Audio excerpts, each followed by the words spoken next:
The following is an Infinity One Productions presentation, keeping it honest, insightful, interactive. Covering the latest in wrestling and beyond, you're listening to the RCWR Show with Lee Sanders. First of all, it's not Lee, it's Pryme Tyme, Amy Lee, and I am the one and the only host tonight. Any Drano-drinking douchebag speaking with me is a privilege and honor that I don't skull fuck them in person. So, if you want to bring that little douchebag Lee on with Pryme Tyme, Amy Lee, then do so, and do it now, because my time is precious. Well, oh, wow. Hi, folks. Are you Lee? Hey. Well, I guess, we know who the host for tonight's show is. I thought this was supposed to be an interview. This isn't what we talked about. I don't do interviews. First of all, I come, I saw, I conquer it all. Okay? I haven't made a career out of independent pro wrestling for 24 years to have some little snot, cock, fucktard tell me and ask me questions like, so, what got you into professional wrestling? The answer is, I fucking like it, okay? So I'm tired of the same old routine, boring questions. So you know what? I'm older, I'm wiser, and I'm a hell of a lot nastier. So you know what? You want me? You get the whole effing picture. I'm taking over tonight. You have something you want to know? I may or may not let you ask it, and I may or may not freaking answer. It depends on my mood, because I got PMS, permanent miserable syndrome. So if you got something to say it now. If you don't like what I got to say, you better not hang up, because I'll tell you what, I will come and beat the AT&T the fuck out of you. Well, I think that's fair enough. However you want to do it, Pryme Tyme, Amy Lee. That's right. Well, I'm hosting, okay? I'm not an interview. Everybody else is an interview because everybody else is trying to be at the level that I'm at. They want to get their name out there. My name is out there. Let's face it, I am in my mid-40s. I've over-fucking weight. I have fucking PMS, permanent miserable syndrome. I've wrestled all over the world. I've wrestled with the best of the best. I've tagged with the best of the best. I'm best friends with the best of the best. So what the hell else is there to ask me? How's your night going so far? Well, it was doing real good until someone said that I was a guest. I'm not a guest. I'm going to be the hostess with the mostest. So let's do this. First of all, I'm not going to ride your balls too hard because you got a semi-decent name. You got Lee. I'm Amy Lee, and you can be my mini Lee. How's that? All right, that's fair enough. I like that. All right. Well, let's get this shit rolling because my time is precious. Let's go. All right. Come on, mini Lee. Step it up. All right. What are we talking about here? Well, first off, let's welcome the folks listening. And if you want to interact with the hosts of the show, Pryme Tyme, Amy Lee, and Mini Lee over here, you can call us at 646-478-3525. Once again, that's 646-478-3525. We got the chat room open for you as well at BTR, so hop on in there. Any tweets you want to shoot out there at us, hit us up on Twitter. The RCWR Show, Infinity One Prod. Amy, you want to put your Twitter handle out there? Yep, it's at Amy Lee 869. All right. The show's yours. What you want to talk about? This you. Well, evidently, you know, if I was a guest, which you have no fucking mannerism, I wouldn't treat me that way. And number two, I'm not a host. I have a vajayjay, and in case you don't know it, when they announce my weight, it's not my actual weight. It's my bra size, which is a 44 triple D. So I got big boobs, and I got a vajayjay to go with my big mouth. So I would be more like a hostess, and even though you're my little bitch, you're the host. So let's get that gender role straightened out right now. Right. I'm the hostess with the mostest, and you're my little mini Lee, and you're the host. So, little mini Lee, why don't you turn around and give some recaps of what's going on in the professional world of wrestling? All right. Well, we had Raw from Monday night. That was pretty awesome as they're now making the move to SummerSlam this Sunday. Once again, it's going to be coming to us from the Staples Center, Los Angeles, 5th consecutive year in a row.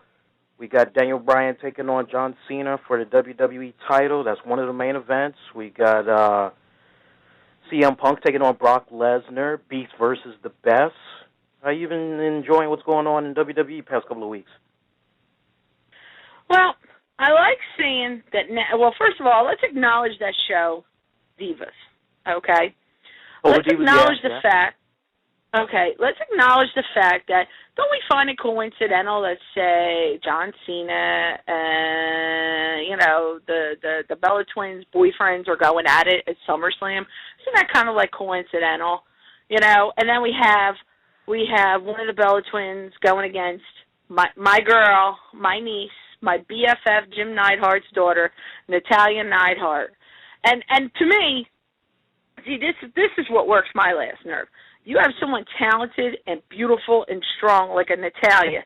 And then you have the Bella Twins. Now, I'm not saying they're ugly. I'm not saying they're nasty. I'm not saying they're bitches or hoes or they're cum catchers or any of that shit. Because they have been trying, and we'll give credit where credit's due, okay? I'm not giving them much, so don't get too excited.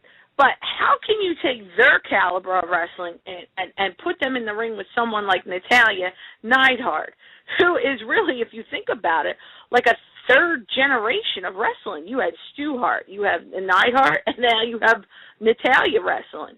So, and she trained in the Japanese dojo, so she's no schlub. So you really don't have anybody over there for her to flaunt her moves. She's basically, if you think about it, and I'm not saying this to be nasty, so don't blow up my fucking Twitter and tell me I'm a fat, jealous old bitch and send me pictures of you in your bra and panties saying you wish you look like this, because I like the way I fucking like, and I like my Cheetos, Fritos, and Doritos. So anyway, let's get back to the matches. With Natalya Neidhart, I mean, seriously, she's going to have to carry that match because they are not strong enough wrestlers.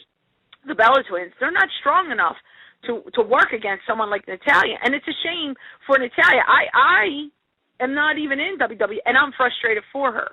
You know what I'm saying? It's not like Mickie James is there anymore. It's not like Beth Phoenix is there anymore. It's all, they're really like all models, and she's the only legitimate wrestler. I actually would have liked to see them bring Sarah Del Rey up. Now, I know she's down in Florida and she's training a lot of the girls and stuff like that, but I'd like to actually see Sarah Del Rey and Natalya Neidhart have a match. Now, to me, that would be a hell of a match. That's like a WrestleMania quality match right there. I mean, what do you think, Minnie Lee? I agree with you 100%. It's really frustrating right now to watch the Divas division because on the one hand, you look at girls like Natalya, heck, even Alicia Fox, she's come a long way, and It seems like the ones that actually know how to throw it down, they aren't being put into that championship spot. I mean, I don't know about you, but I'm getting a little bit tired of the whole AJ Caitlyn. I want to see some new folks get involved in that. And it seems like they've been hurting, really, ever since Beth Phoenix rolled out. Even Michelle McCool, she came a long way, but, once she rolled out, who's that other one, the Hispanic one, Eve Torres? Once they all rolled out, it seemed like the Divas division has just been, trying to find its identity. Well, see, you have to understand something, too. A lot of these girls, now I'm not saying this about Beth Phoenix. Beth Phoenix is getting older, so, she wants to have a family. She wants to settle down and all that stuff. And there's nothing wrong with that. Believe me, I am not knocking that one at all. So, she is, she's engaged. She moved up to Canada with her fiancé and stuff like that. And, she wants to move on. There's other things she wants to do. And like I said, there's nothing wrong with that. Someone like Natty Neidhart, I'm just going to call her Natty. I'm going to do that Natalya shit. I know her as Natty. So Natty, it's in her blood. Like I always say, if you cut someone like Natty Neidhart's arms open, her veins are wrestling ropes. That's what her veins will look like, are wrestling ropes, because it's in her blood. So someone like her, this is all she wants to do. She could do a lot of other things. Like she's actually, I don't know if you know this or not, she's actually the spokeswoman for WWE and the National Guard. So, I mean, watching her on TV, I'm very proud, not just, because I know her, but as a woman, because she is a positive role model. She's beautiful. She's real looking. She's got curves. She's got some meat on her bones. She don't look anorexic. She works extremely hard on her diet. She works extremely hard on her figure and, and her wrestling skills constantly, and she's always trying to be better and always willing to learn, and she's just very respectful. And I know she gets so disappointed because it's like that old saying, always a bridesmaid, never a bride. And it's very frustrating for her because she don't get to showcase what she knows. So that's why I'm saying I would take someone like a Sarah Del Rey and I would bring her up, because she can handle it and she can throw it down and she can roll with it. And she's another one that looks like a real woman, a good-looking girl, a strong athlete, a very good to speak. Some of these girls, when they talk, it's like, I'm like, really? You're representing the company? If anything, they should have public speaking classes for all of you, because that's one thing. When you're on the microphone, and people can say whatever they want about me. They can say, Amy Lee, you're vulgar. Amy Lee, I don't like how you wrestle. Amy Lee, I don't like your persona. I don't like this. I don't like that.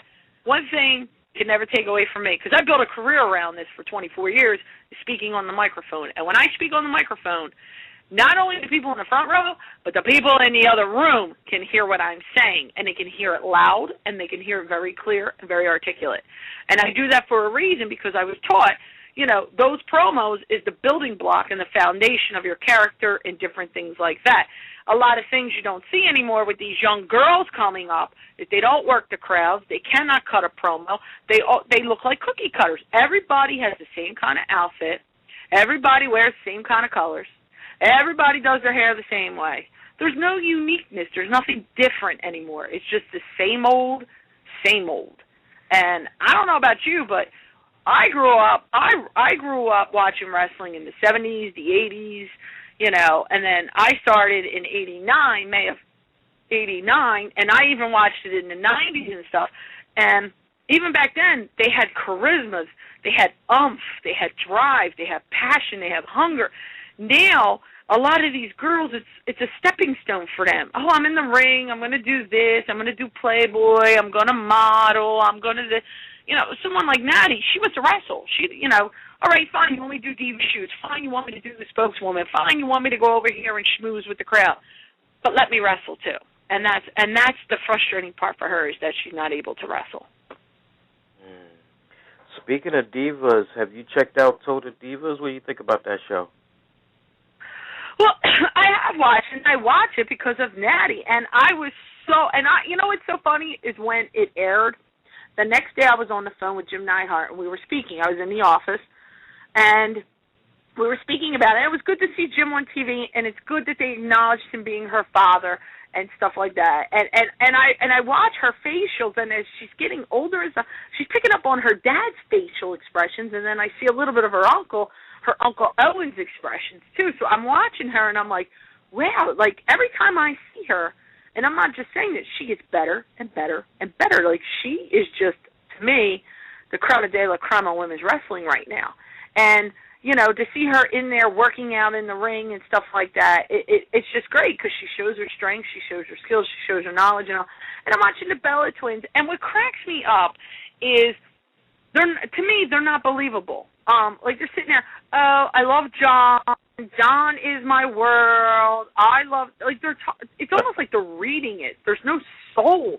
Like, they have no soul. Like, when I watch Natty talking to the girls, Natty has a soul. You know what I mean?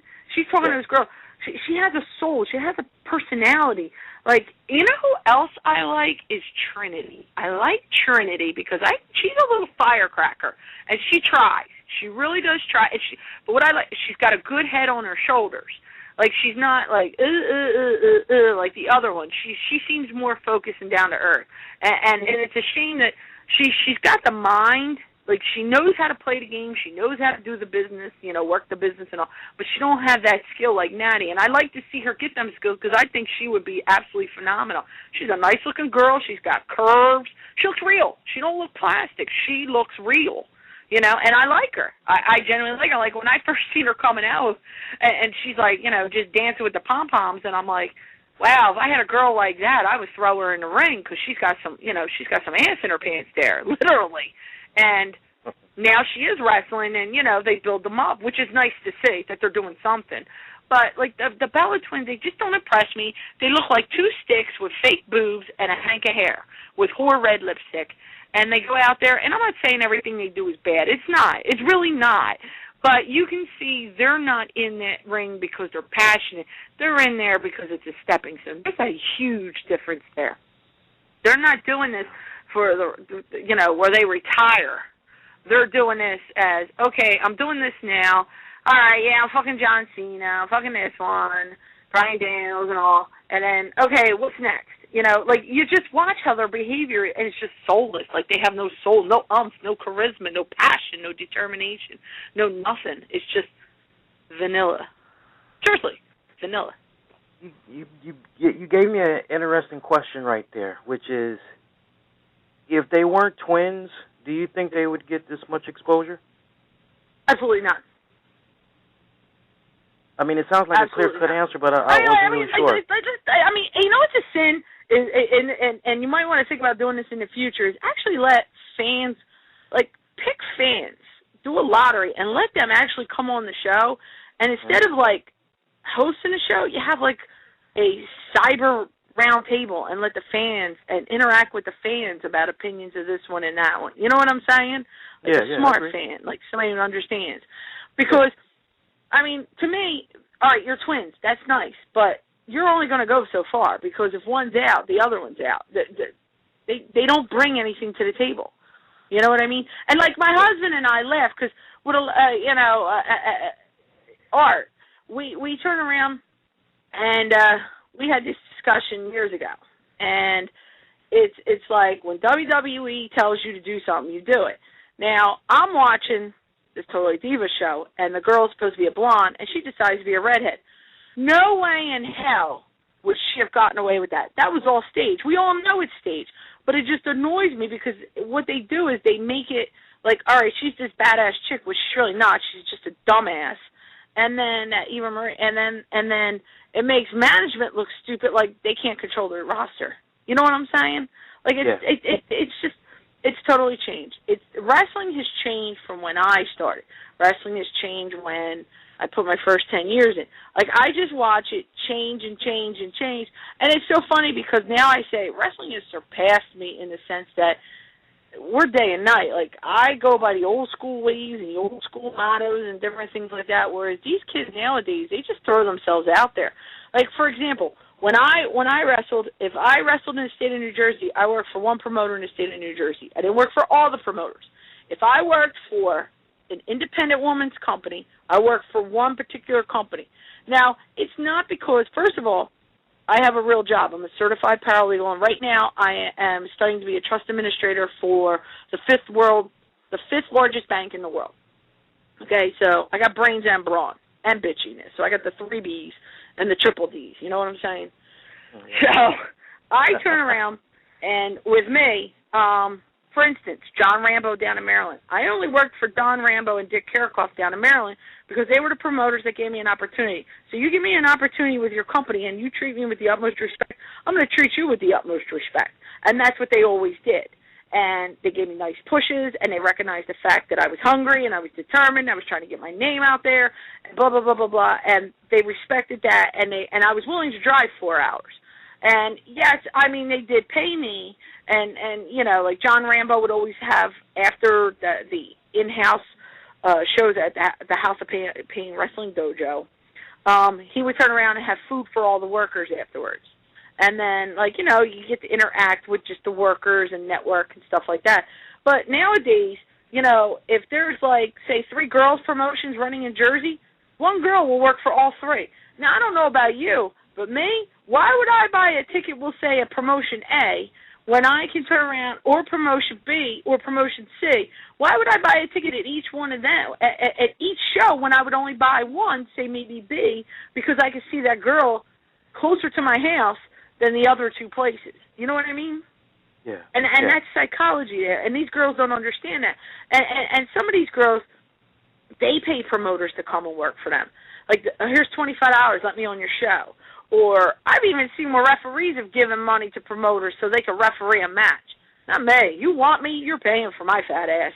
And, I see where some girls work for absolutely free.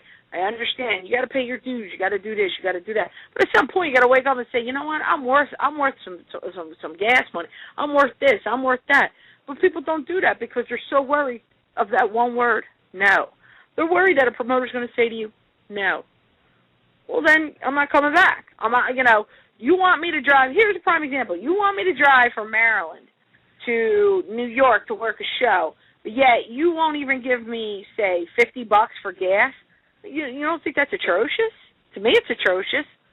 I mean, say the girl puts $20 in the car in her gas tank. All right, say it costs her $30 to get up there. All right, so she has her $30 to get home.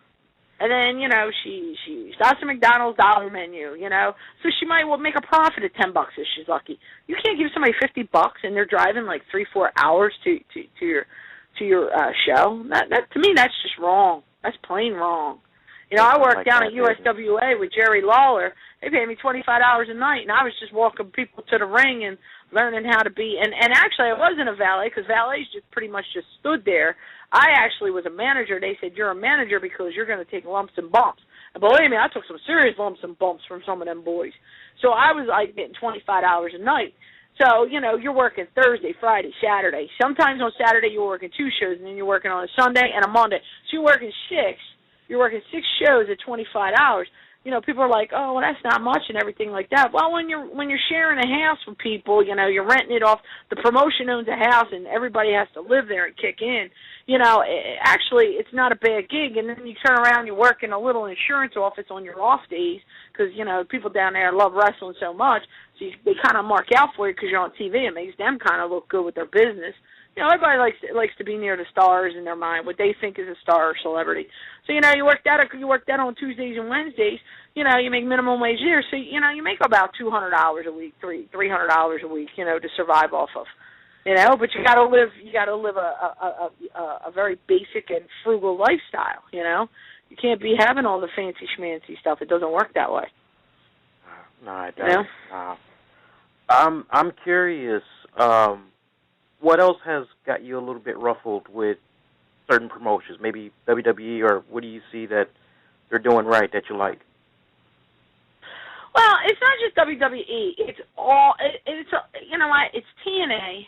TNA, I am so disgusted with. Let's talk about TNA. Let's talk about TNA. TNA at one time had Awesome Kong, ODB, Angel Williams, and a couple of the other girls. They had Daphne. They had a very solid women's division. The women were the highest rating part of the show. It was to the point where the women were so good, the talent that they had on that roster, that they turned around and had 2 women's matches a show. One on the first half, one on the second half. One was a tag, one was a single. Okay? They had Gail Kim. They had just, what I'm saying? They had a lot of good talent there. And they threw it all away. They just threw it away. They let the guys that have already been there, done that, conquered that, let them come in, and they didn't want women to dominate the men. So they just, one by one, started getting rid of them and making them uncomfortable and forcing them out. And that's what happens. And, it's just, you went from being better than WWE in your women's division to being absolutely atrocious. You know what I'm saying? Yeah. It's a shame. Because, like, Velvet Sky, I remember when she worked on the Independents and as Talia. And that girl really busted her ass. But now that I look at her on TV, I'm like, oh, my God, like, I don't even physically recognize her because she's had so much work done to her to keep up with the Joneses. And I'm thinking, this girl's like in her early 30s at the most. She's maybe, 31? And you had more plastic surgery than Barbie has plastic, and that's some serious plastic. So it's sad that these girls at such a young age have to do things like that. Like for me, like if you think about it, when Sherry Martel wrestled, when Luna Vachon wrestled, when Wendy Richter wrestled, when Heidi Lee Morgan wrestled, even when I wrestled, or Debbie Combs or Moolah and all, you had to look nice, and you had to be presentable, and you had to, you had to carry yourself well. You couldn't come out to the ring looking like you just rolled out of bed, but you look like women. Some of these girls, they look like aliens. They look like anorexic aliens with big boobs. You know what I mean? A hank of hair. And that's what frustrates me. I see these young girls that just want to, they're so young and they're so naive. I'm getting a boob job. I'm getting an ass lift. I'm getting liposuction. I'm getting this. I'm getting my jaw shaved. I'm getting a new nose job. You're in your 20s. You're in your 30s, and you're going to do that now? Are you crazy? Because once you start, you have to be able to maintain that to look good, and that's what they don't realize. Yeah, that's nice for now, but what happens if one day Vince McMahon walks up to you or Dixie Carter walks up to you and says, you know what, we don't want you no more. You're kind of boring. So you're out of a job. Now what do you do? And your fucking Botox is sagging, and your thighs are getting big because you didn't learn how to eat properly and exercise and diet. So you did the liposuction, which was a quick fix, and you just did a little bit of toning, and now your ass is getting bigger. And then when people see you, they're like, "Holy shit, you look like shit." And then you get upset because you're like, "No, I look healthy," and we're like, "No, you look like shit, really," because your face is melting like fucking wax. And that's the thing that these girls don't understand. I always gave Mercedes Martinez a lot of credit because she worked at WWE. She had some matches there, and she carried herself, and she had some at TNA, and she done very well. She's a very talented wrestler, but she never did the boob job. She never, she never changed who she was. She's like, this is who I am. If you want me, this is who I am. I'm not going to change. You want to change my name, fine. You want to change my ring persona, that's fine. But I'm not physically changing who I am. This is who I am. This is what drew you to me. My skills and my talent drew you. Now you want to change my outer appearance. Same thing with Cindy Rogers. A lot of people used to tell her, Cindy, if you had a boob job with your wrestling skills, you would have been on TV. And she's like, dude, I'm not getting a boob job. This is what I was born with. I don't have boobs. Oh, well, I got a big butt, but I don't have boobs. So that's the thing. These girls become so vain and so obsessed with it that they actually stress out over shit. It's crazy. It's crazy because I sat in a locker room one time, and this was at a WSU locker room. I sat there, and there was young girls there that were in their mid-20s, and they're sitting there and they're talking about, oh, I want to get liposuction, I want to do this, I want to do that. Hand to God, they're sitting there eating fucking chicken nuggets and French fries, and I'm looking at them, and I just turn around. My big ass can say it because, listen, my gristle don't whistle in public. My fat rolls are tough. I walked up to them and said, well, maybe you stop with the fast food. Maybe you wouldn't need liposuction. And they look at me and they're like, oh, you're just jealous. And I'm like, no, I'm just fucking realistic, And whatever, fuck them. We did a battle royal that night, and I just fucking clotheslined them because they pissed me off. Fuck them. I don't care. Now, somebody that you faced from time to time, Awesome Kong, a.k.a. Karma. I know she recently did a You Shoot interview. I don't know if you've seen it, but she was very. I'll send you a download after the show. It was 90 plus minutes long. Yeah, I mean she had some very, very choice words to say about the TNA brand as well as Dixie Carter. I don't want to give too much away for you guys, but this whole smiley routine that we're seeing of Dixie Carter in front of the camera, according to Kong, yeah, she's pretty ruthless behind closed doors. She's like... Oh, yeah, because you know what? It's funny because it was all about her in the sense that when the girls were trying to get their spray tans and makeup and hair done for TV, she would go in there and she would be like, you have to wait after me. And she would be in there getting spray tans and hair and makeup done. And if you looked better than her, she would scold the makeup artist and tell the makeup artist to dress you down. Really? Now, that's what I heard. And let me explain to you, at one time, every girl that was on that roster, I worked. So, not all of them could be a liar or misunderstood. Right. So, I mean, I wasn't there when it would physically happen, but I heard a lot of stories from a lot of girls. So, yeah. What's your stance with TNA? Do you think Dixie is the problem, or do you think it all comes to guys like Hulk Hogan, the Stings? I think it's a combination of everything. First of all, she's a woman with money, and she's a woman with money. She wants to play with the boys, and she don't know how to do it. I don't know who talked her into it or whatever happened there. I don't know. Don't care. Have no interest. Never had an interest of TNA to work there or anything like that. But I think it's her not knowing the business and understanding the business, and I think it's guys that just cannot let go of the fact they're too old for the ring. So it's a combination of a lot of things, I mean, you have bookers that are involved, you have marketing, You know what I mean? You have management, so you have talent scouts, you have trainers.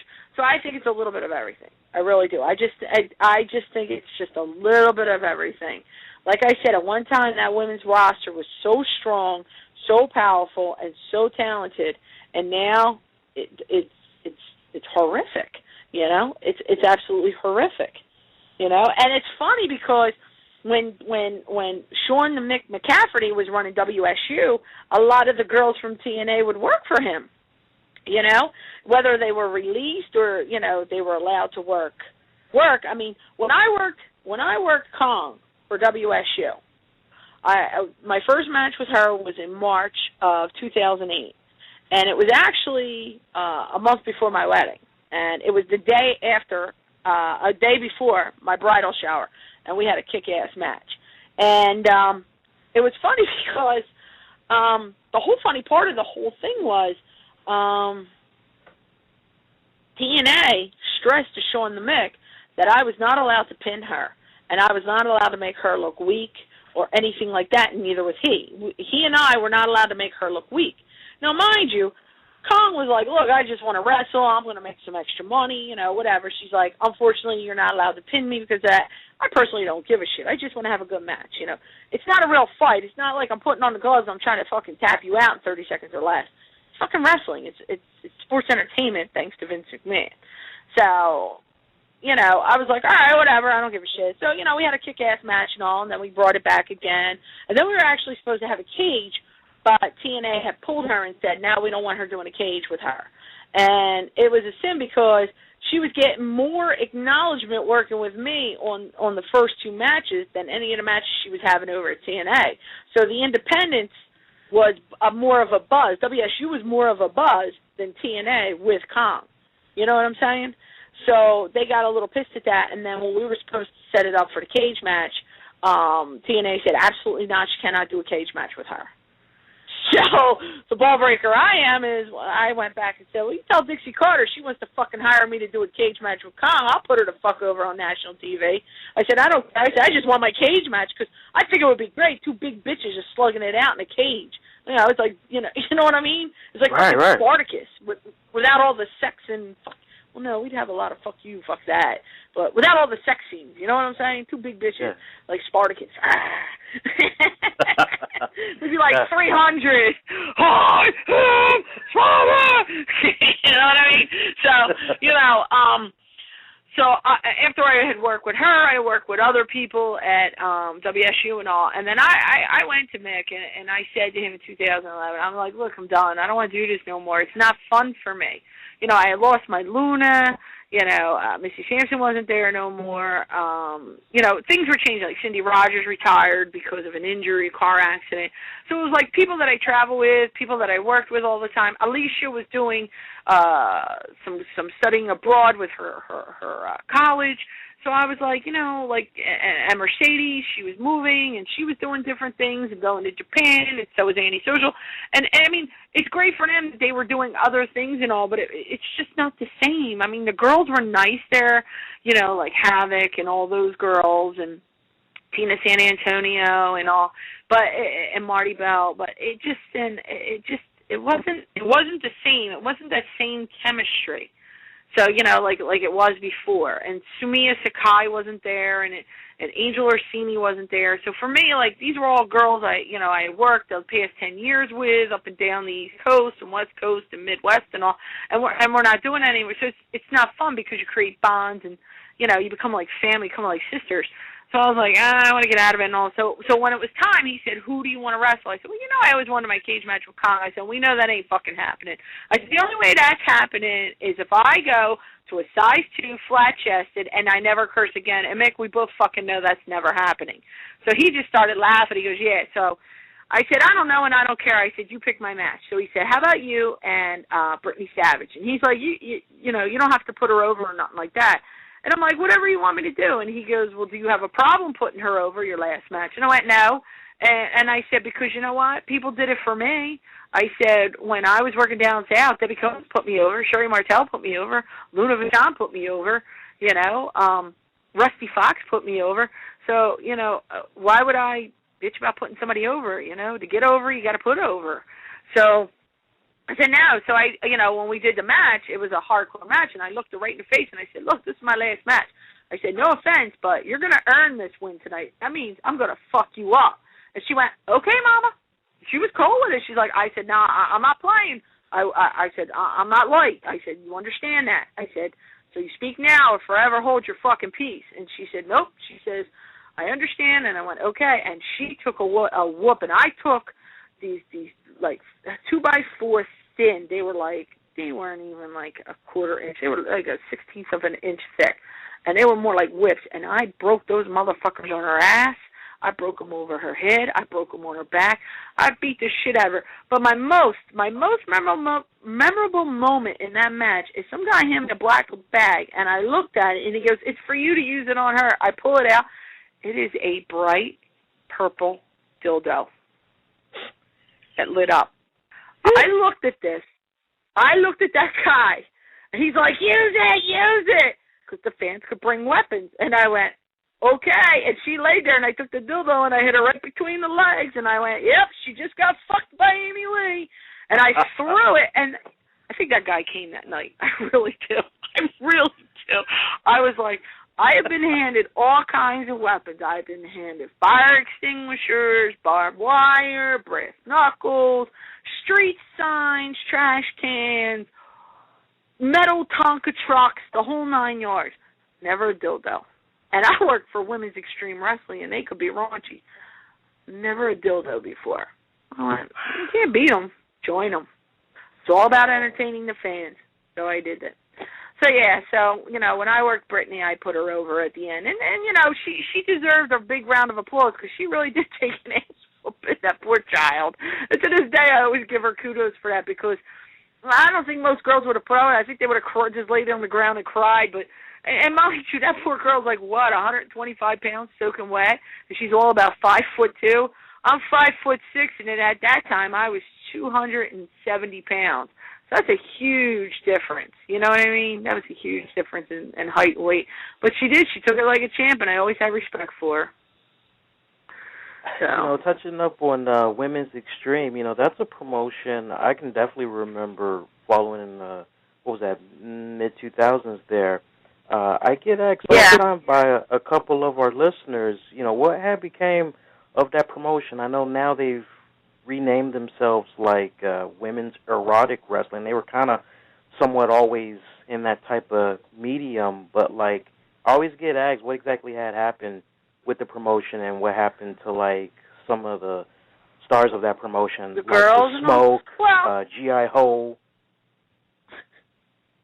Well, what happened with all of that is you have to understand, before there was WEW, there was Gorgeous Ladies of Outrageous Wrestling. And that's who I started with in 2001. And they have been around for about, I'm going to say between a year and 2 years. Could be a little bit longer. But I started with them in 2001. And I actually started trying to get to work for them for almost a year. But they weren't sure if they wanted to hire me because I was more of a legit wrestler than at the time what they were using and stuff like that. And it was by Steve the Sound Guy O'Neill and Dan Colwell. And I actually liked working for the two of them. They always paid me. They always put me over. They always treated everyone with the utmost respect. Nobody has special privileges or anything like that. And it was just it was kind of like working with your goofy fraternity brothers. They were a lot of fun. It was fun. And that's the most important thing. If you had fun at something, you are going to drop everything to come work for them again. And that was the big thing. They were a lot of fun. Now, mind you, the first time I worked for them was in Dover, Delaware at Froggy's. Froggy's was a bar that they served beer in those little guppy one fish bowls. So I'm walking into the locker room, and people are eating. There's Papa May and the May girls, and it's just these big, heavy-set people in fucking coveralls. And Papa May had this fucking tumor or mole or something that was the size of, a gerbil's head. And I was like, what the fuck? And they're eating nachos. And I'm sitting there, and I'm looking at everybody like, what the fuck? And I said to myself, well, you ain't in Kansas no more, Dorothy. Fuck your ruby slippers. And I was like, whoa. I never walked into a locker room like that. Well, in there was Joey Matthews, and I looked, and I had always remembered Joey from working down in Maryland and stuff, and I was like, oh, my God. I was like, hey, what's up and all. And he goes, yeah. He's like, how you doing, Amy Lee? He goes, I'll be running the locker room. Oh, you know, real good kid and all. So I was talking to him and stuff, and Alexis Larray, a.k.a. Mickey James, was in there, and I was like, oh, my God, like a legitimate lady wrestler. She was there, and then a couple of other girls that she had worked with, Candy and all, they were there, and then I saw like a couple other girls. So they had me work this kid, Davey May, and he actually is, oh my God, Nick Burke. If you ever heard of Nick Burke, he's an independent wrestler from the Philadelphia area. It was his cousin. Well, he's a small guy, you know, a little muscular and all, you know, thin but muscular. Small man. He was maybe about 5'5". A good kid, though. Real respectful, real sweet and all. And they said, we want you to go out there and we want you to wrestle him. And I was like, okay. And they're like, we want you to cut a promo. And I looked at them and I said, okay, what do you want me to say? They're like, just, you know, you're glad to be here, but we want you to totally heel it out. They're like, remember, this is outrageous wrestling. This isn't like, they said, this group here is not what you would see on TV. Like they said, Amy Lee, you are a biker. They said, your persona is a biker chick. So as a biker chick, we don't want you to come out there and just be nasty. We want you to be vulgar. Biker women are vulgar. They'll tell you to go fuck themselves. And I went, okay. Now you have to understand, I came from a background of old school Southern wrestling with Murdoch and them, where it was like kiss my assets instead of kiss my ass, and what the Fruit Loops instead of what the fuck, you know? So you had to, like, make it very child-friendly and stuff like that. So at one time I was extremely child-friendly.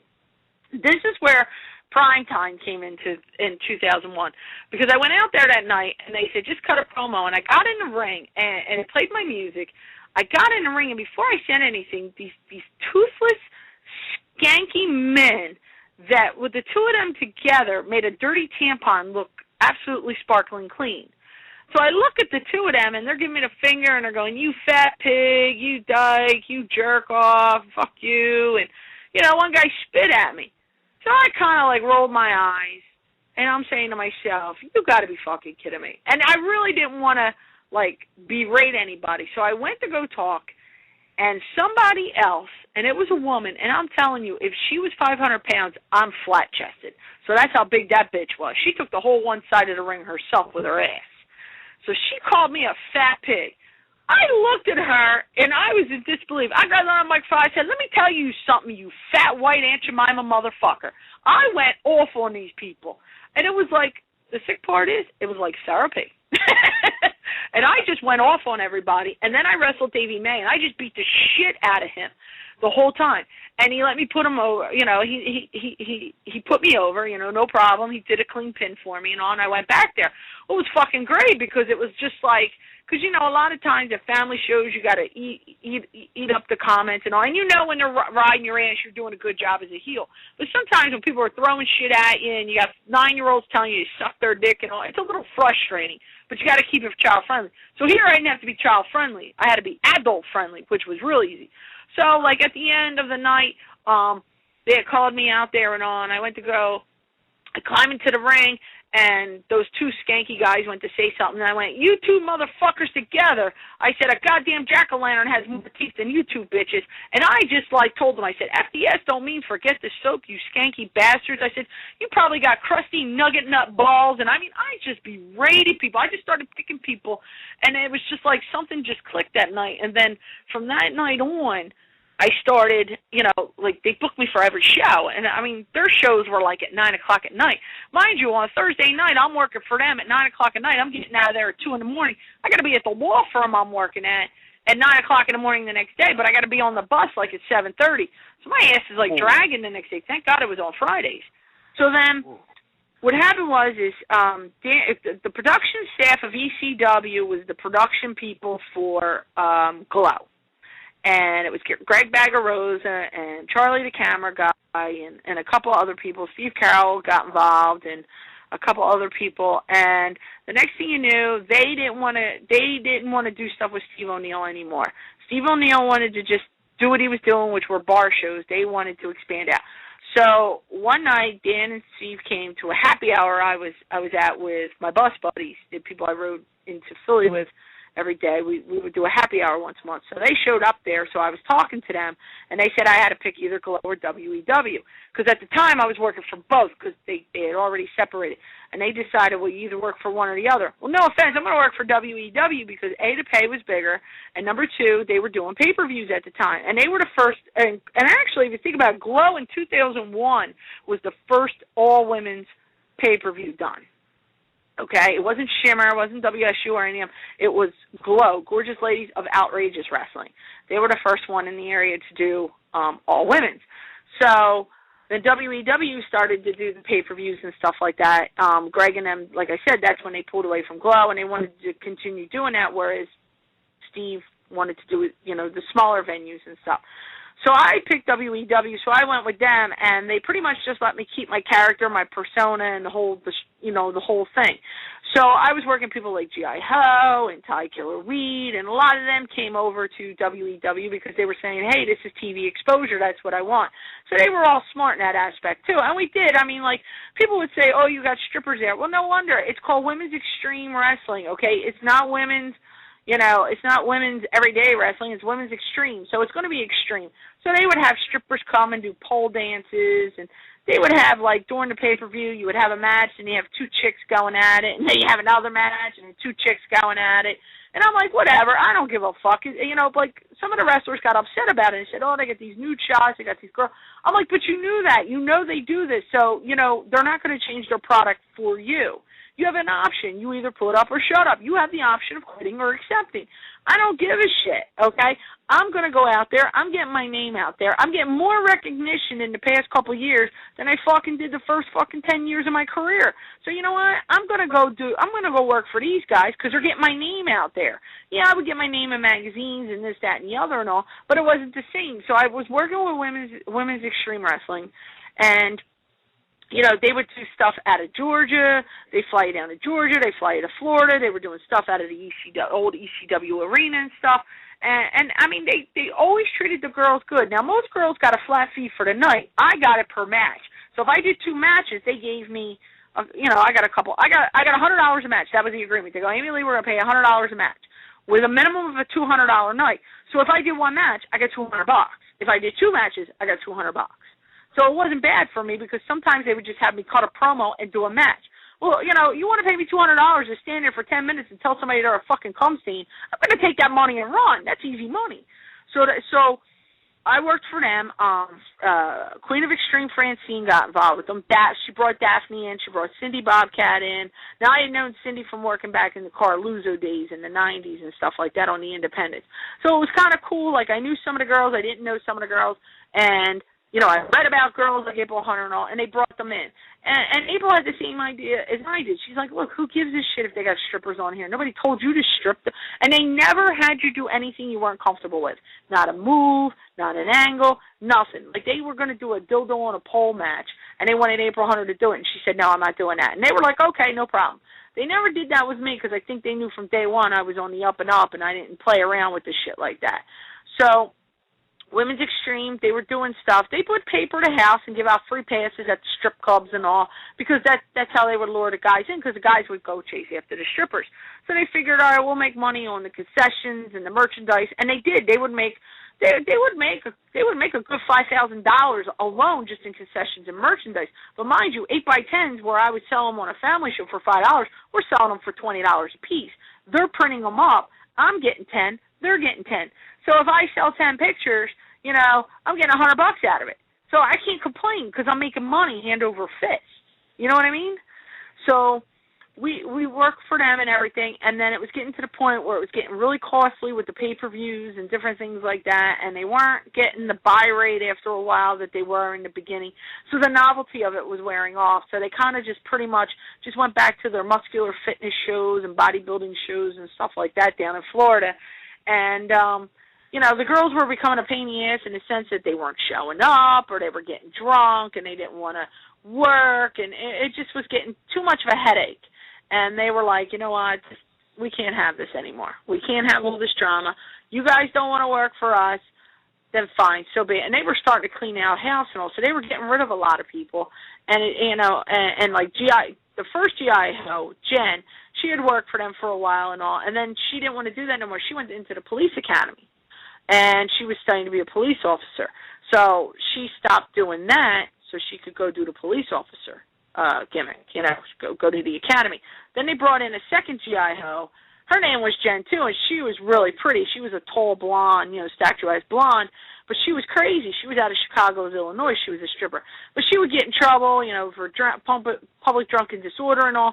So when she was supposed to be at a show, she's in jail because she tried to beat up a cop. So they throw her in jail. One's trying to be a cop, and the other one's trying to kill a cop. So I'm like, Jesus Christ, what is it with the name g.l.o.w and cops? So that's what happened then. And Ty Killer Weed, she found the Lord. I never knew he was lost. I didn't know his picture was on the milk carton, but she found the Lord. She found a good guy, got married. She has a baby. The Mays, they all kind of like, Papa May went from like being 400 pounds. He's down to like 200 pounds now, maybe even less than that.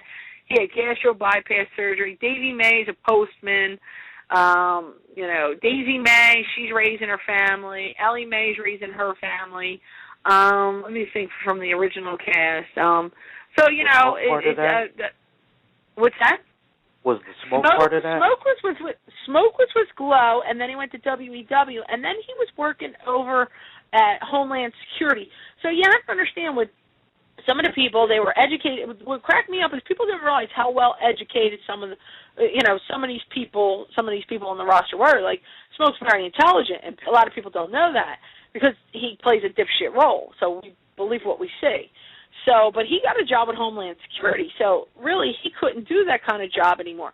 I started moving up in the law firm, and I was becoming the head certified paralegal. So they were like, the one attorney I was working for, he was a pervert anyway. It really didn't bother him. But, it's like he was just like, keep it on the down low at the firm that you're wrestling and stuff like that. And I was like, all right, no problem. And then when I started working for Dwayne Morris in, I'm going to say in 2008, they really, they were starting to frown upon me wrestling. Like, they didn't want me to wrestle anymore. And at that point, I was working for WSU. Like, when WEW ended, I started with WSU because that's when Mick started. He was like, all right, well, let me grab, the best of WEW, those wrestlers. Let me grab them with some other people, and we'll start an all-girls promotion, legitimate, no strippers or anything like that. So that's what Mick did, and Mick built it up to, he owned it for 5 years, and then he sold it. So when one was ending, the other one was beginning. You know what I mean? And then, so that was good for me because Mick wanted me immediately. He's like, I need the ultimate fucking heel, and that's going to be you. And he actually marked out for my WEW and my g.l.o.w work. So I was like, okay. So I worked for them, and I actually met Angel Orsini working for November to Remember. How I met her was Dan Colwell walked up to me, and it was g.l.o.w. I think it was g.l.o.w at the time, or it might have been actually WEW at the time. It was g.l.o.w smoking them because Sound Guy was on the show, and they had Moolah on there. Johnny May beat the shit out of Smoke and Sound Guy. So I met her at November to Remember at the Philadelphia National Guard Armory, Northeast Philadelphia National Guard. They said, you're going to work this girl named Protégé. And I'm like, I never fucking heard of her. They're like, yeah, she was in ECW for a short period of time. Well, I didn't know who she was. I honestly didn't. I was like, all right. And I kind of Googled it, and I saw a picture, and I went, oh, okay, whatever. She was with Simon Diamond and Emerald briefly. So when she got there, I met her, and she's like, dude, whatever you want to fucking do, I'm game. And I was like, sweet, so am I. And they're like, well, we want you guys to brawl all over the place. Amy Lee, you're the typical heel. She'll be the baby face. So she cuts a promo, and I was like, she did a nice promo and all. And then I do mine. I was like, proctologist, I called her, because I couldn't remember her name. So instead of fucking up the promo, I go, yeah, they got me working, proctologist. And the camera guys started to shake the camera because he's laughing at me because he thought it was great. They thought it was part of the angle. Here, I just forgot her fucking name and improvised. So, I met her. She worked for WEW. Now she went back to school, got her bachelor's, said she was going to study to be a lawyer, but instead now she's selling insurance and stuff like that. She's really not wrestling that much. A lot of people from that era, like Francine, she's married with 2 babies. Bobcat does burlesque, and her and Al do those B-rated horror films. Daphne got injured at TNA, so she's really not doing anything these days. And I think she's working for Shine, and that's about it. And it's really changed. Like when WSU was running, all of a sudden Shimmer was running, and then like the girls in WSU were working for Shimmer, and Mick's like, I can't ask them not to work for Shimmer because some of these girls, this is their livelihood. And I go, I know, but I'm just one of them old school, loyal people. You work for one women's promotion, not for two. And he's like, oh, I know. And he always appreciated that I never tried to go elsewhere when there was, other promotions. Because there was one up in, I forget what, Indie Divas, I think they were called. I could be wrong. There was a promotion up there in North Jersey that was doing all-girls show, and they run every once in a while, like every maybe 6 months or something.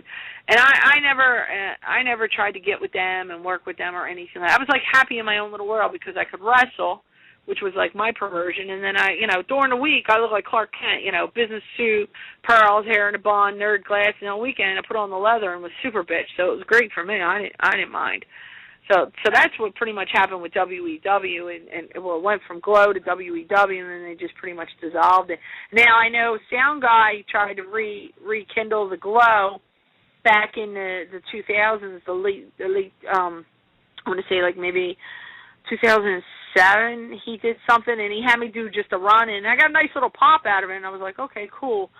But it's funny because at ECW Arena I worked for g.l.o.w, I worked for Women's Extreme Wrestling, and I worked for Pro Wrestling Unplugged there. So I worked for 3 promotions there at different, like steady, but like it was like I worked for one, like I worked for g.l.o.w, and then I went over to WEW, and then after WEW I did Pro Wrestling Unplugged, which was a mixed gender promotion. But actually, like towards the end with WEW, Pro Wrestling Unplugged would have, like, I would work for WEW like on a Friday night or on a Thursday night, and then I'm working for Pro Wrestling Unplugged that Saturday. So I was like, Christ, like it's like you work the arena, have a break, work the arena again. I was like, Christ, I was like, I'm getting too old for this shit. Now, what do you think about, in a nutshell, some of these women's promotions that's running around now? Have you had a chance to maybe look at some of Shine's work? Shine, actually, they're using like a lot of the top roster girls from Shimmer and WSU, well, before Mick sold it, and stuff like that. So I'm like, I'm glad to see like the girls are getting work and stuff like that. There's really not much work out there for the girls. Now I work for they're called g.l.o.w, Bombshell Ladies of Wrestling. I just laugh at that name. I'm like, blow, I'm like, yeah, I'm vulgar, so yeah, I work for blow, It sounds like I'm working for Coke, People are like, oh, Amy Lee lost weight because she's working for cocaine now, But it's out under Pro Wrestling Syndicate, and they rekindled that whole Awesome Kong Amy Lee feud, They treat me real good. They treat the girls real good. Never had a problem with them. When they say one thing, they mean it. They don't change it on you. The girls, all young girls, so it's like I'm the old lady in the locker room, and I'm watching girls call spots, and see, it's different. It's so different. Like I had dinner with Heidi Lee Morgan and her father, and they both worked for Vince. Heidi worked for Vince Jr., but her father worked for Vince Sr., and we were all talking about wrestling and comparing it to then and now and everything. And like Heidi and I were talking, and she said, we got a flat fee, we did this, we did that. We used to work out with people we never wrestled with before, and, that's how you network and different things. She goes, she went to the Blow, and she really enjoyed it. They had her do autographs and stuff like that, but the one thing she was a little taken back was, like the girls, they didn't want to work out in the ring. Like, they kind of just left it empty. And I said, I always offer to work out with the girls in the ring, but they don't want to do that now. But what they do in the locker room is they're calling every fucking spot. Okay, I'm going to walk out and do this. Okay, then I'm going to do this. Then I'm going to do that. And it's more like it's choreographed, the whole fucking thing. Whereas, like, Heidi and I were taught, you call the opening spot, the takeover, and the finish. That's it. Everything else, you throw it. It's an old saying. You throw it, I'll catch it. So I would say to the girls, when I would work with somebody and I was going over, I would say to them, listen, they're putting me over, but I got to give you your shine, okay? So tell me what you like to do. So this one girl looked at me and goes, well, I want to power bomb you. I said to her, how much do you weigh? She goes, I weigh about 140. I go, yeah, well, I weigh, at the time, I was at my heaviest. I said, well, I weigh 335 pounds. I said, I am almost 200 pounds heavier than you. you think you're going to lift my big ass over your head and put your face in my crotch and I'm not getting an orgasm and then you're going to drop me on my neck and break it? Yeah, I don't fucking think so. Let's see if you can even lift me up for a body slam. Well, I said, let me see if you can even lift me for a bear hug. She couldn't fucking lift me. She couldn't do nothing. And I posted on her, and I was like, she fell backwards. I said, no, see, you'd have broke your fucking back, you dumb bitch. And I'm like, seriously? So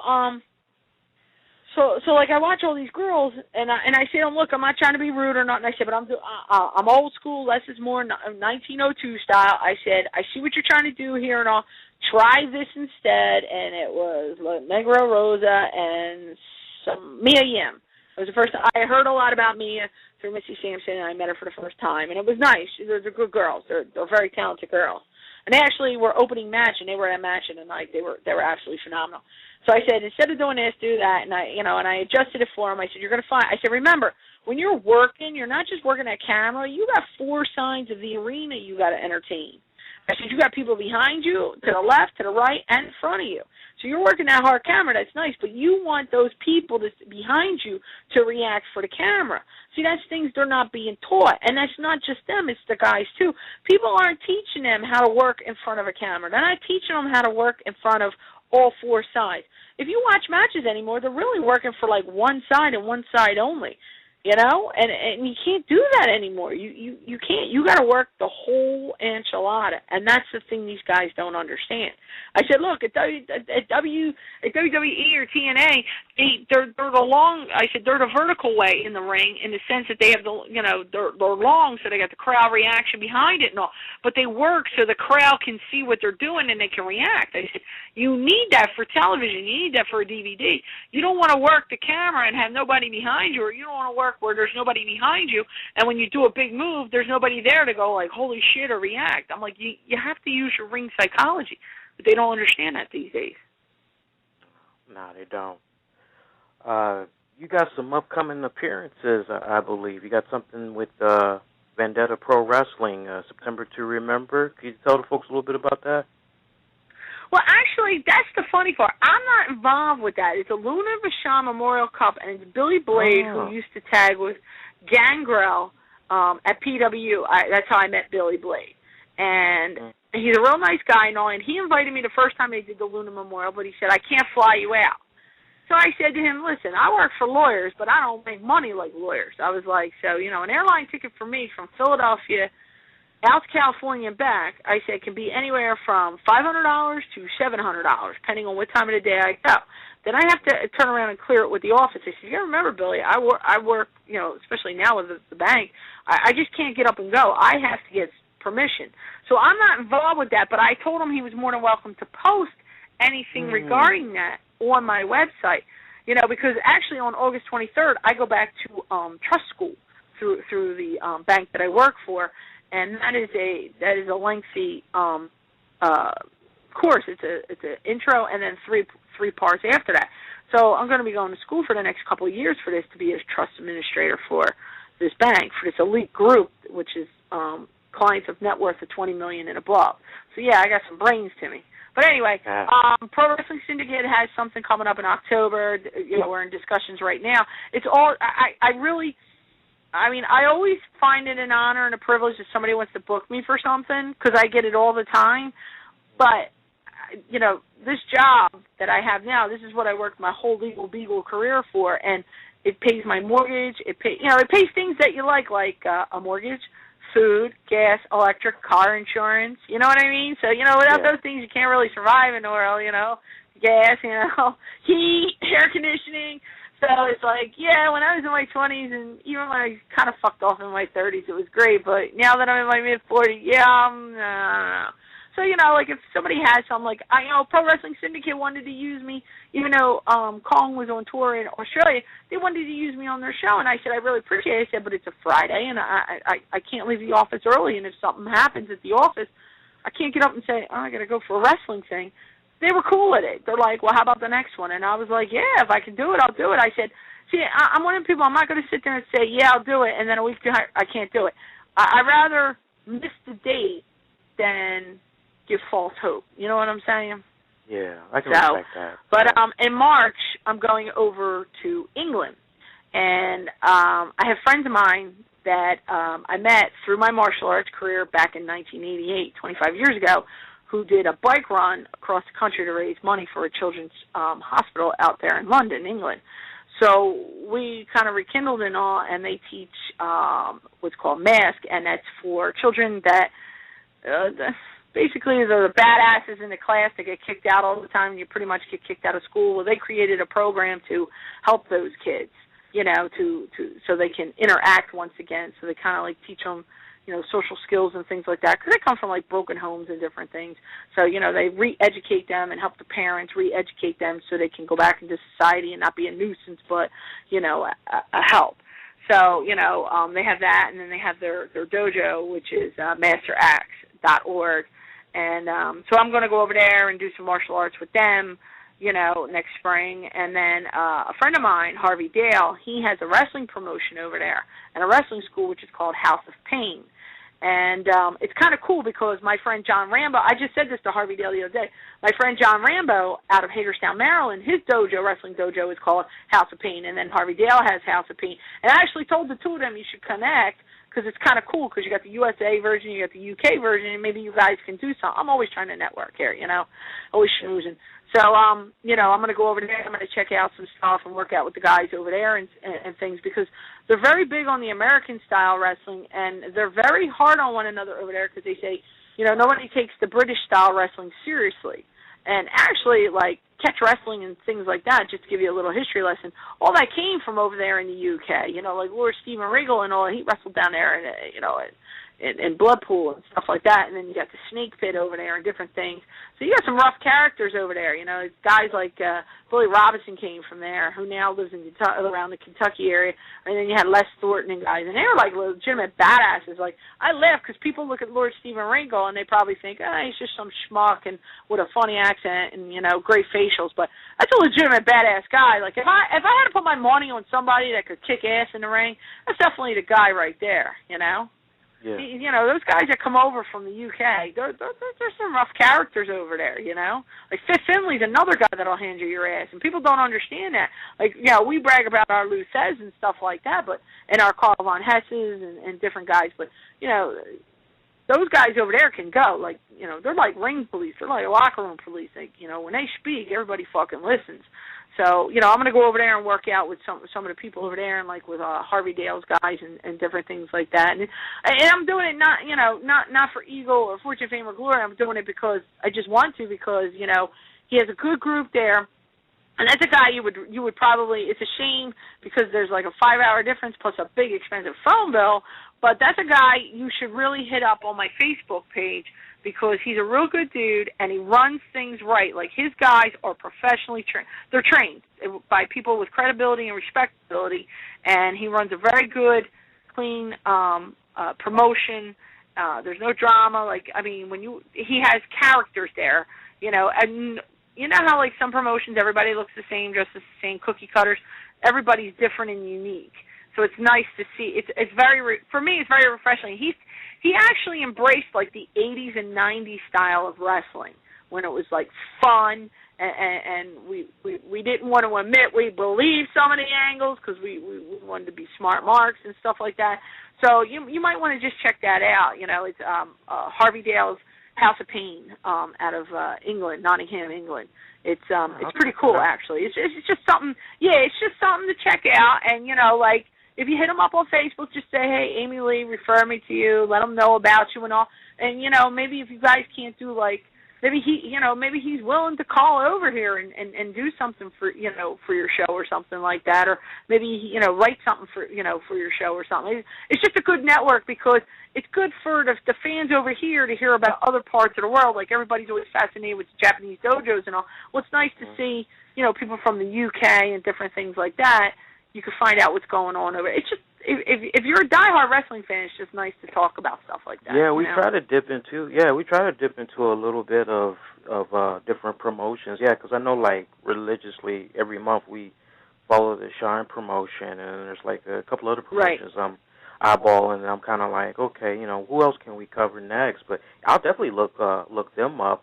Look up Harvey Dale. He's on my friends list. Look him up, and even the fans, look him up. And when you get a chance, go to masteraxe.org. That's the martial arts people that I'm involved with. He's like my big brother. I call him Brubby. You know, if you looked at him, he doesn't look like a Brubby. He's not all cute and all. He's all like mean and all. And then like his sidekick, we call him Shrek, but his name's Graham Cato. You know, those guys there, they do a real nice thing because they're very disciplined with the martial arts and stuff like that. But yet they give a lot back to society. They're brilliant guys, very, very intelligent, very smart guys. And you know, like Neil's a dad himself, and you know his kids, you know, were like Peck's bad boys and all, but nothing like these kids. But you know, you kind of give hope to these kids, because what happens is, and we all know, and I know I'm getting on a little bit of a political soapbox here, but you know, kids get lost in the shuffle and all, and nobody really, you know, they think, all right, well, they're a troublemaker, so fuck them. I don't want to deal with them because they're a headache, and that's not the case, you know. So yeah, if you get a chance, just check that out, because they do, you know, they do a lot of stuff. Like Neil actually did a thing called Masters of Combat, and actually did like a video game and stuff like that. And it was a TV show he did over in New Zealand. It was pretty cool. And you know, I keep talking to him about bringing it over here in America, and it's like a tournament thing. It's like taking Gladiator and UFC and a martial arts tournament and just kind of combining it all into one. It's really awesome, you know. But yeah, so I'm like working on those little pet projects with those guys and stuff like that. So, you know, but yeah, check out Harvey Dale, you know, and if you get a chance, check out masteraxe.org, you know, just kind of see what Emily does on the side. Awesome. Yeah. You the hostess with the most. You know, this wasn't really me hosting. I just want to say this now for the record. This little fucker, like, totally kayfabe me. He let me think that I was going to come on here and, like, host everything, and he fucking interviewed me, you little fucking mini Lee, you. No, not really, no. Never. You sure you're not a lawyer? You know, you're not like a professional liar. I mean, lawyer or something. You know? Nah, but I do watch a lot of Perry Mason and Ironsides. Fuck that. Watch Law and Order. You'll learn more. yeah, that's true. I got to go with the Criminal Intent. I love Vincent D'Onofrio. That's the man. Fuck that. I like that special victims unit because they make me look normal. I'm like, wow. I look at that TV and I'm like, I think I'm fucked up. These people make me look sane. That's pretty fucked up. That's awesome. Yeah. I give you the hostess with the mostest. I give you the final word. You go ahead, close out the show. See that? Now Minnie Lee's like trying to redeem himself after he fucking kayfabe me and interviewed me, the little prick. Well, anyway, wrestling fans, check everything out. You know, it's on blogradio.com. It's going to be shown on there. You know, follow my man here, Minnie Lee. You know, he's a good dude. He's passionate about wrestling. If you always have a question about wrestling, always ask. You know, hit those chat rooms, hit those Twitters and all. That's what it's there for. We're all a social media society now, so but don't text us like, oh, you're just jealous because AJ's skinnier than you. Who gives a fuck she's skinnier than me? She's still a cum catcher, and I'll say that till the day I fucking die. The only thing she was ever worthy is catching Machizo's shit in her face. But anyway, check out my man here, Minnie Lee. It's a great time. I had a great time. Check out the ladies wrestling. Always support women's wrestling. You know, pray for Natty that, you know, they give her a good push, you know, and she finally gets somebody to work over there at WWE. Fuck Dixie Carter. She's just a miserable fucking old broad that don't want to admit that she's fucking saggy titting it. And pretty much that's it. Peace out, God bless, and all that other bullshit. One and only Pryme Tyme, Amy Lee. Amy, I know we'll definitely be in contact with one another. It's a blast having you do your thing here. Yeah, well, thank you for letting me talk, because you know what? Now I'm so tired from talking. I'm not going to talk at the office anymore tomorrow, and they're all going to look at me like, why is she so quiet? I'll take the rap for that. Don't worry. You can have the heat, brother, the hot tag. Well, get some rest. I'll catch up with you later. All right, take care, Viv. All right, now, you too. One and only Pryme Tyme, Amy Lee.